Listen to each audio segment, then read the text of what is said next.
मेरे प्यारे बच्चों, आज के इस क्लास में आप सभी का हार्दिक स्वागत है। आइए आज हम जानते हैं स्वामी विवेकानंद जी के बारे में। स्वामी विवेकानंद जी का जन्म 12 जनवरी 1863 को कलकत्ता में हुआ था। उनके पिता का नाम विश्वनाथ दत्त और माता का नाम भुवनेश्वरी देवी था। संन्यास धारण करने से पहले इनका नाम नरेंद्र नाथ दत्त था और उन्हें बचपन से ही धर्म के प्रति बहुत आस्था थी।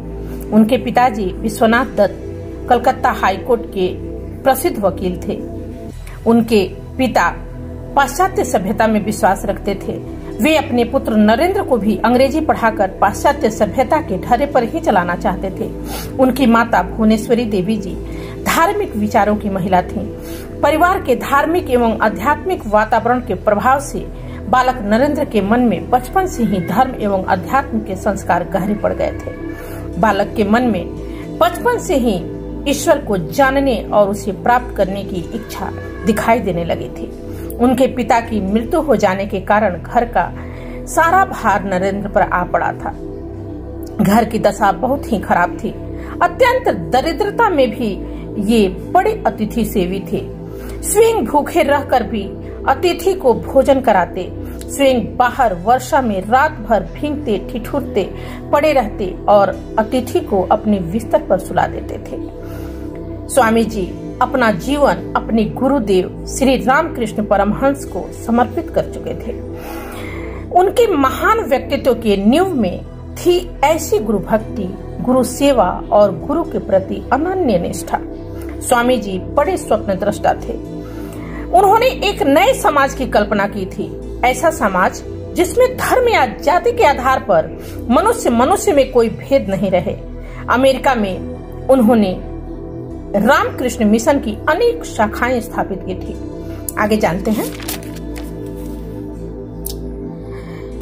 उन्होंने वेदांत के सिद्धांतों को इसी रूप में रखा। अध्यात्मवाद बनाम भौतिकवाद के विवाद में पड़े बिना भी यह कहा जा सकता है कि समता के सिद्धांत की जो आधार विवेकानंद जी ने दिया, उससे सबल बौद्धिक आधार शायद ही ढूंढा जा सके। इन्हें युवकों से बड़ी आशाएं थीं। वे युवकों के आदर्श थे। स्वामी जी का नाम संन्यास ग्रहण करने के बाद नरेंद्र से विवेकानंद हो गया था। 25 वर्ष की आयु में ही उन्होंने गेरुआ वस्त्र धारण कर लिया। तत्पश्चात उन्होंने पैदल ही पूरे भारतवर्ष का भ्रमण किया।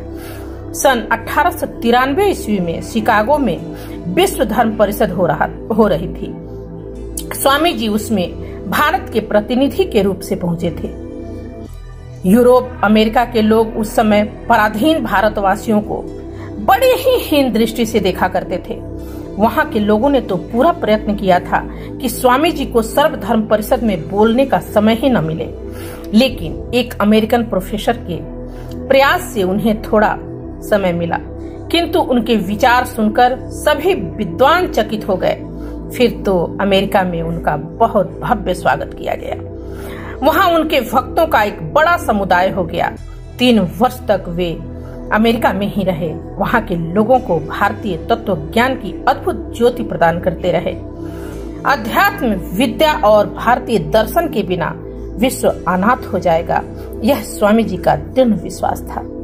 स्वामी जी ने 4 जुलाई 1902 को अपना शरीर त्याग दिया। तो ये तो रहे विवेकानंद जी के बारे में कुछ जानकारी। अगले वीडियो में मैं किसी और के बारे में लेकर के आऊंगी। तब तक के लिए गुड बाय।